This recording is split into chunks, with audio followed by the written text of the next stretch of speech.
What's up, guys? My name's Klein. This is my YouTube channel. If this seems a little awkward, it's because this is my first video and I am new to YouTube. This first video is to explain kind of what the purpose of this channel is for. As you know, I am building another car. If you are watching this video right now, it's probably because you came from my Instagram page. The purpose of this channel is to document the build. I'm going to do a lot of how-to stuff as I, install new parts and make changes and, go about the whole process of building the car. A lot of you guys asked me to do this. When I posted about the wire tuck, a lot of guys said, make a video. So, well, here we are. I'm going to do that. This is also going to help document the build. My last one, I didn't do a good job of keeping track of things. I've got tons of pictures and videos on my phone, but it's not very organized. So that's the biggest reason for this here. So first thing I want to do is answer a few questions. Well, one big question, I guess, that a lot of folks have asked is, why did I sell the Corvette to get a Cobra or another Mustang? And the answer is, well, I don't really know. I love the Corvette. It was a lot of fun. It was fast. It was kind of unique. You don't see many Z06s on the road, I guess, especially in that color. But I couldn't really do anything to it. It was already a heads cam car. It made good power. The blue was gorgeous. Paint was in good shape. I couldn't paint it. It's too new. You couldn't really do anything to the interior. I couldn't do anything to make it mine. And so that's kind of why I am back in a Mustang. As you can kind of see in the background there, that picture is one of my favorites. It's a rolling shot by Marcus Cervantes. But I missed building a car. I missed working on a car. I've got a garage now, my own space. I can really get in there and turn wrenches when I want to. Takes my mind off of things. When work gets hectic, and it's my outlet. So I enjoy that, and that's why I have another one. That's why I'm doing this. Quick overview of this car. It's already pretty built. The motor's at the shop being fully built. You've seen on Instagram I bought a Whipple. I plan on making big power with this one. But stuff that came with the car, it's got a built solid rear axle, 31 spline axles, a 410 gear. It's got a T56 Magnum, which is a beefier T56 with a different gear ratio. It's got subframe connectors. It's got a UPR tubular front end already. A lot of the big stuff is already taken care of. The fuel system, it's got the Lethal Performance Level 4 system. It's good to 2,000 horsepower. So the car, it has good bones. The paint is in really rough shape, which made it a perfect candidate because you know me, I like to paint my cars. And I will have less into this one than I will have had in my other one. It's a real 03 Cobra, so when I go to sell it, I won't have to listen to all of you guys telling me you're asking too much because it's not a real Cobra. Whatever, that's fine. But anyway, so the purpose of this channel, like I said, is to document the build, document the process, answer any questions with how-to videos, and show you what I'm doing. And this is mostly for me, to look back on in the future. And so I'm doing this. Goals for the car are to make big power. I like to leave stuff as a surprise. If you stuck around from my last car, there will be some surprises. I'm not going to tell you everything I'm doing. But obviously with the Whipple, I have big power plans. It's going to be unique. It's going to be a little different. I'll go ahead and tell you right now, this is no secret. I'm painting it the same color as my last one was. It's my favorite color. We've already had this discussion multiple times. I just love that color. It looked good on that car. It worked. And so I'm doing the exact same color. So now, without further ado, I will take you out to the garage and show you the car, show you the inside of it, show you the interior, show you some of the parts that I've already got, and kind of show you where I'm at now. So let's go. One thing I do want to say when we get out there, please ignore the mess. It's only a 2-car garage. I don't have a ton of room to work with, but I do the best with what I got. Okay, so here's the car in all its glory. There's something on top of the roof that I don't want you to see. That's one of the surprises. We'll start here in the engine bay. So as you can see, it is a mess. Everything is, well, been pulled, removed, tucked. Trying to get it ready for paint. There's a couple more things I want to pull to make it easier for the paint guy. So we'll start with the side here. So this is kind of the wire tuck. Here's the fuse box, which is normally sitting right there. It's now down here.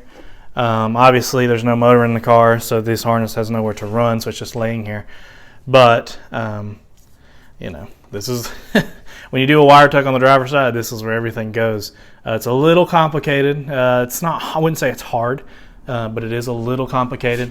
Got everything grounded up here. This is now the battery cable. The battery is relocated to the trunk. But still some more good stuff to see up here. It's got tubular front end, like I mentioned.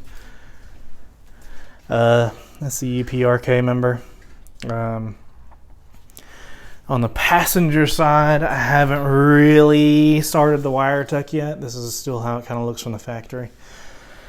I'm not sure that I'm going to actually tuck this side yet, because I'm going to have an intake box covering the actual filter itself.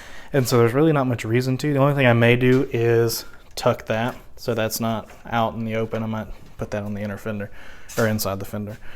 But here's some of the harnesses. That's the engine harness, that's the power steering. One cool thing that I am gonna do is take all of the power steering lines and convert them to braided lines and AN fittings. And I'm gonna be able to run those through the fender as well, through that access hole down there. They'll run through the fender and down to the power steering pump. There's radiator fenders. Here is the T56 Magnum.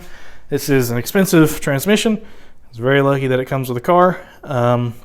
It's also got a brand new McLeod RXT twin disc clutch with the QuickTime bell housing. That is another cool upgrade that the car already came with. Here's the bumper. That bumper's not going on the car. This 0304 bumper. It's not going on the car. You guys probably already guessed that. I am going to go with the 99-01 bumper, along with ambers. I am in the market for some ambers. I think I found some. Just gotta, pay for them, get them over here. Here is the battery relocation box. It's the Taylor kit. I don't have a battery in there right now, obviously, but the wires are run. Box is mounted. This is difficult. I will do a how-to on this. This was not easy. Mounting the box was the hardest part. Getting to, let's see. There's one of the mounting rods. The other is up, up above the gas tank. That was tough. That was tough to do, but it helps with weight distribution, cleans up the engine bay. It'll be nice. I'm actually going to color match the box to the car. Just another little detail that I think will be kind of unique. Here is the Whipple. It's a 2.9. It's only a Gen 2, but it'll get me to where I'm wanting pretty easily. It's a standard inlet. I will probably upgrade to the what's it called? The crusher inlet eventually, but for right now, this will do. It'll, like I said, that'll get me to my power goals, no problem. Here is, well, these are the fuel rails. It's got a full return style system in it. These are 4 rails. These are the AN fittings and the braided lines I was talking about for the power steering. This is there's 3 fittings, I believe, that are on back order that I'm still waiting to get in. Once I get those in, I'll actually go ahead and create the AN lines and put the fittings on. It's a process to do that, so I'll go ahead and put all that on and then run the 2 power steering lines back up to the Hydro Boost so that the car can be turned when it's back on the ground. So without power, it's kind of tricky to get the car to move and turn, so I'm going to do that. This is the AC. I am keeping the AC. I learned my lesson with that. I'm not turning these into AN lines. That would be too much of a job, but I did polish them, so they'll look a lot nicer when they are in the engine bay. It's got, well, there's the heat exchanger. I think it's a Fluidyne.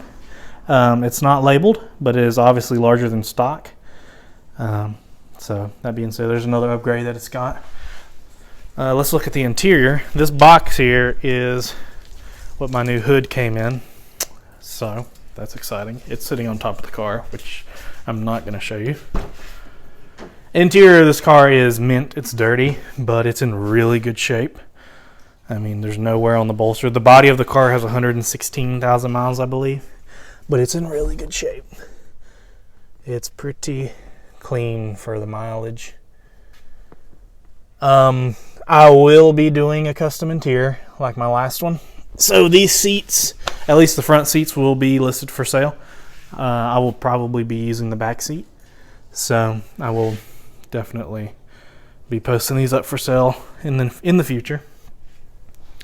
So yeah, that is it. It's a quick little walkthrough of where I'm at so far. Got the wires tucked. Engine bay is just about ready for painting to be shaved. So we're gonna go back inside now because it's cold. So I'm now back inside. I want to thank for those of you who have watched my first video. Please subscribe and like. I will try to post as I make changes. I'll keep you updated through Instagram when I'm gonna post a new video and all of that good stuff.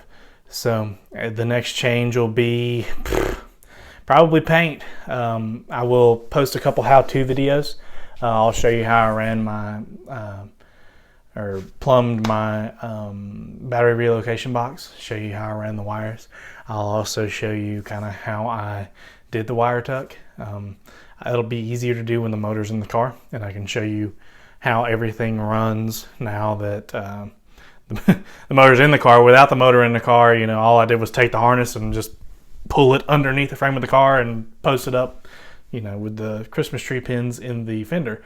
So when the motor's back in the car and everything's running to the alternator and the starter, I can explain